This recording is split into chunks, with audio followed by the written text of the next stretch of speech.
It's 2017, and you just found out that you were drafted for the US military. What would you do? I would want to leave the country, probably. Okay, so you leave the country. Where would you go? Europe. Any European country citizenship? No. No. Okay. Essentially, I probably would leave the country. Okay, and you would feel comfortable leaving the country, leaving your citizens to be picked on someone like me, someone like anybody, like any of your classmates that you've studied with, worked with, to be called upon. Personally, I'm selfish.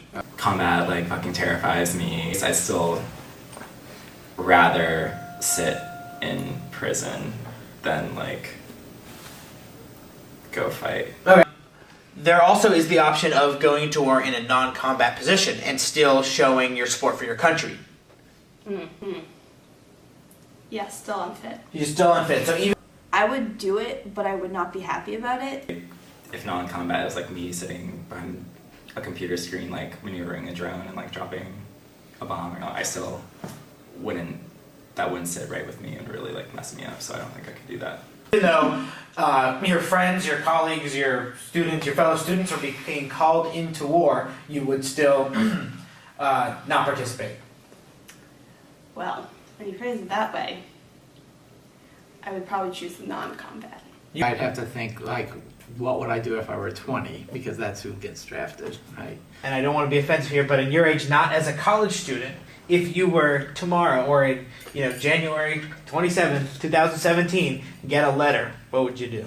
I would apply for 4F status, and I would get it because I was 4F when I was 18. What do you think about the draft in general? Sending your fellow college students and your peers and your friends and maybe even your family off to war. How do you feel about that? Well, I don't like it. I don't like the idea of a draft. I don't like the idea of the government basically saying, picking people like you get to go to the army, you get to go to the army. I don't like that. It depends on the circumstance. So I think if this were a situation like World War II, I would go into the armed forces if I were drafted. If it were a situation like Vietnam and I was against the war, then I would probably try to do something else. I guess I probably could not be a conscientious objector, although because that usually doesn't work just against one specific war. Just the last draft I can think of in U.S. history is Vietnam, and that was a really like unjust war. And If everybody had to fight, I feel like there would just be a norm, and then it would be fine.